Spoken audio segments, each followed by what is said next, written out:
எதிரிகளை துவம்சம் செய்யும் பல்லூர் வாராகி. அகிலாண்ட கோடி பிரம்மாண்ட நாயகியாம் ஆதி பராசக்தியின் தலைமை அதிகாரியாக அருள்பவளே வாராகி. காசியில் தனி கோவில் கொண்ட இந்த தேவிக்கு பல்லூரிலும் ஒரு ஆலயம் உள்ளது. சுமார் 1500 ஆண்டுகளுக்கு முன்பு தற்போது வாராகி தேவி அருள் புரியும் இந்த கருவறையில் மந்திரகாளி அம்மன் வீற்றிருந்தாள்.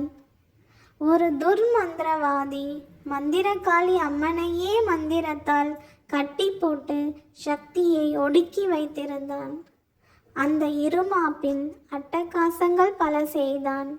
அன்னையும் காலம் வரும் என்று தெரிந்து வேடிக்கை பார்த்தாள். அருகில் இருந்த ஆற்றில் வெள்ளப்பெருக்கு ஏற்பட்டது. அதனோடு அருட்பெரும் கருணையான அன்னை வாராகியும் மிதந்து வந்தாள். மெல்ல கரை தொட்டு எழுந்தாள். அங்கிருந்த கோவிலுக்குள் மந்திரகாளி அம்மன் இருப்பதை அறிந்து கோவில் திறக்க வேண்டி நின்றாள். துர்மந்திரவாதி என்னை கட்டி வைத்துள்ளான், கதவை திறந்தால் ஆபத்து வரும் என்று சொன்னாள் மந்திரகாளி அம்மன். அகிலத்தையே ஆட்டி வைக்கும் வாராகி சிரித்தாள். எப்படியாவது உன்னை காப்பாற்றுவேன் என்று உறுதி சொன்னாள். சப்த மாதர்களில் ஒருவளான வாராகி துர்மந்திரவாதியை வதம் செய்ய போகும் நிகழ்வை காண மற்ற அறுவரான பிராமி, மாகேஸ்வரி, கௌமாரி, வைஷ்ணவி, இந்திராணி, சாமுண்டி ஆகியோர் ஆலய வாயிலில் காத்திருந்தனர். நடுநிசியில் ஆலய வாயிலை எட்டி உதைத்தான் துர்மந்திரவாதி. கோப கண்களோடு காத்திருந்த வாராகி தேவி அவனை இரண்டாக வகிர்ந்தாள். கிழித்து தூக்கி எறிந்தாள். மந்திரகாளி அம்மன் விடுவிக்கப்பட்டாள். வாராகியிடம் தாங்களே இந்த கருவறையில் அமர வேண்டும் என கேட்டுக்கொண்டாள். துர்மந்திரவாதியின் உடல் விழுந்த இடத்தின் அருகில் மந்திரகாளி அம்மன் கோயில் கொண்டாள். ஆலயத்தின் முகப்பில் சங்கு, சக்கரம், அபயம், வரதம் தாங்கிய திருக்கோலத்தில் வாராகி தேவி அருள்கிறாள். இரு புறங்களிலும் தேவியின் தோழியர் சாமரம் வீசி அன்னையை குளிர்விக்கின்றனர். கோபுர வாயிலில் இரு உள்புற சுவர்களிலும் பிரத்யங்கரா, ஸ்வர்ணாகர்ஷண பைரவர் போன்றோர் சித்திர வடிவில் அருள்கின்றனர்.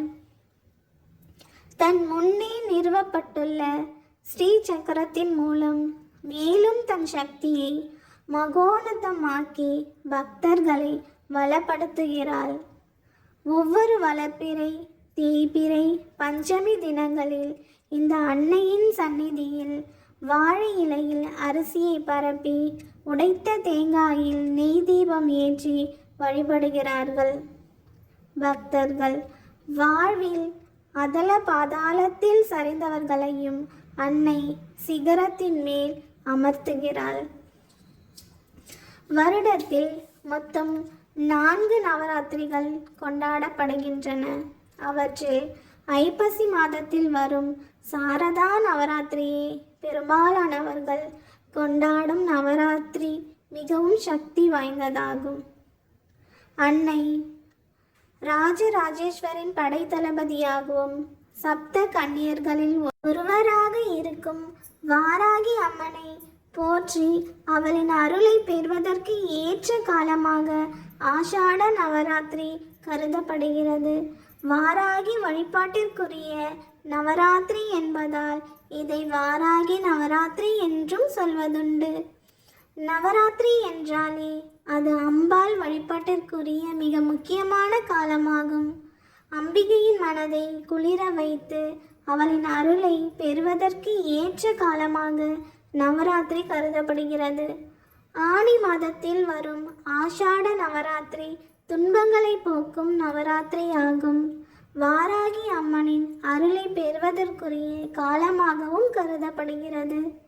ஆஷாட நவராத்திரி காலத்தில் ஒரே ஒரு நாள் வாராகியை நினைத்து விரதம் இருந்து வழிபட்டாலும் 10 நாட்கள் விரதம் இருந்து வழிபட்ட பலன் கிடைக்கும்.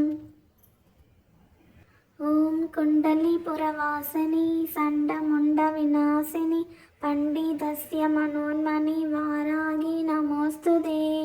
அஷ்டலக்ஷ்மி ஸ்வரூபிணி அஷ்டதாரித்ர்ய நாசினி இஷ்டகாம பிரதாயினி மகாவாராகி நமோஸ்துதே.